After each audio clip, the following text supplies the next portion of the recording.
Ben yoruldum hayat, gelme üstüme. Diz çöktüm dünyanın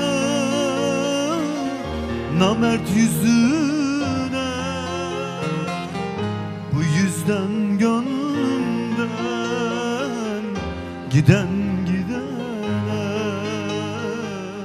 şu öksüz başıma gözdağı verme.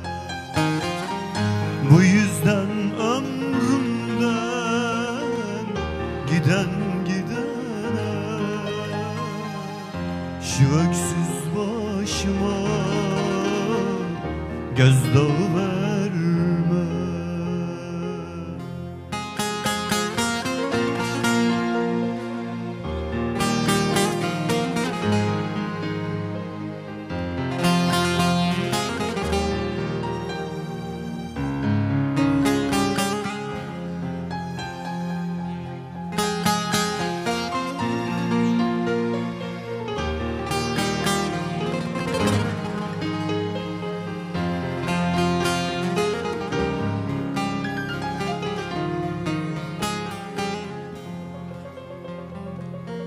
Ben yanıldım hayat, yüzüme vurma.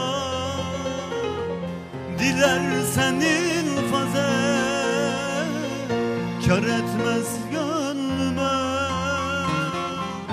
Bu yüzden gönlümden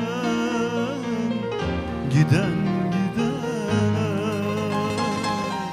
şu yalnız başıma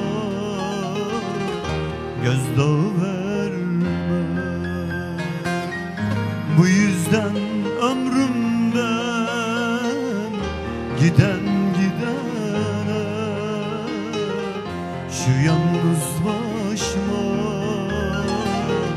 gözdağı verme.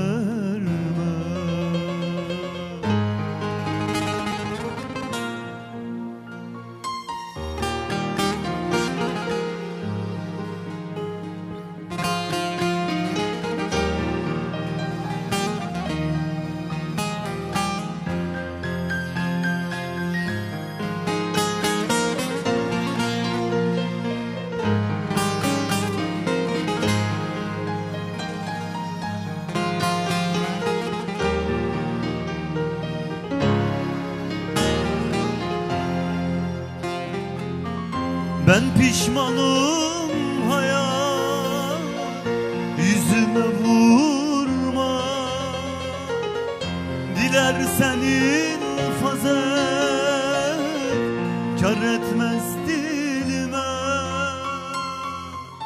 Sözlerim ağırdır, dokunur kalbe. Şu suskun ağzımı açtırma beni. Sözlerim ağırdır, dokunur kalbe. Şu suskun ağzımı açtırma beni.